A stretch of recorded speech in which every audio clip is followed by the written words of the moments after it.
தமிழக வெற்றிக் கழகத்தின் தேசிய செய்தி தொடர்பாளர் ஃபெலிக்ஸ் ஜெரால்டு நடிகர்கள் மக்கள் முன்பு ஆடுவதும் நடிப்பதும் தாண்டி அரசியலுக்கு வர என்ன தகுதி இருக்கிறது என நடிகர் ராகவா லாரன்ஸ் குறித்து பேசிய வீடியோ இணையத்தில் வைரலாகி வருகிறது.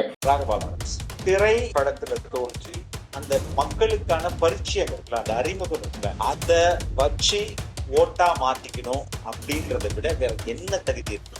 ஒரு நாட்டை ஆட்சி பண்ணணும் அப்படின்னா ஒரு இத்தனை கோடி மக்களுக்கு வழிகாட்டணும் அப்படின்றது ஒரு தகுதி வேண்டாமா? இப்ப நல்லது செய்யறேன்னு ஊரை ஏமாத்துறவன் எல்லாம் எனக்கு தலைவனாகணும்னு என்னுடைய தலையெழுத்தான். ராகவா லாரன்ஸ் கூட என்னை நம்ம நாட்டை சரியான வழிக்கு கொண்டு போயிடுவாரு அப்படின்னு ஒரு கூட்டம் நினைக்குதுன்னா உங்க மேல பிரச்சனை கிடையாது. நடிகர் ராகவா லாரன்ஸ் தமிழக வெற்றிக் கழகத்தில் இணையப் போவதாகவும் திருச்சி கிழக்கு இடைத்தேர்தலில் போட்டியிடப் போவதாகவும் செய்திகள் பரவுகின்றன. விஜய் ஆட்சியில் நடிகர்கள் வரிசையாக இழுத்து வரும் ஃபேன் கிளப் அரசியல் உத்தி இப்போது உச்சகட்டத்தை எட்டியுள்ளதாகவும் சினிமா பவரை அரசியல் கவர்ச்சியாக பயன்படுத்தி மக்களை ஏமாற்றும் விளையாட்டு இது எனவும் இணையவாசிகள் விமர்சிக்க தொடங்கியுள்ளனர். விஜய் அரசியலுக்கு வந்ததிலிருந்து தவிக நடிகர் ரசிகர் கட்சியாக மாறியுள்ளதாகவும் ஒரு நடிகர் தலைவராகி இப்போது மற்ற நடிகர்களை இழுத்து வருவது ஜனநாயகத்துக்கு அவமானம் என கூறப்படுகிறது. மக்களின் உண்மையான பிரச்சனைகளை தீர்க்கும் திறன் இல்லாததால் சினிமா புகழை வைத்து வாக்கை வேட்டையாடும் அரசியல் இது என கூறப்படுகிறது.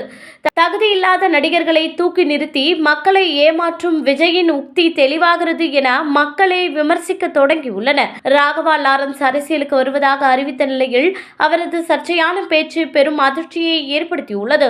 புதிய அரசின் முடிவுகளை புரிந்து கொள்ள மக்கள் பொறுமையாக இருக்க வேண்டும் என கூறும்போது தெருநாய்கள் உதாரணத்தை பயன்படுத்தியிருந்தார்.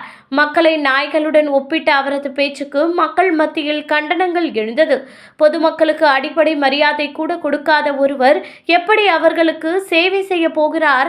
மக்களை என் அம்மாவுக்கு சமம் என சொல்லிவிட்டு அதே மக்களை நாய்களாக கருதும் இரட்டை வேடம் என இணையவாசிகள் கண்டனம் தெரிவிக்கின்றனர்.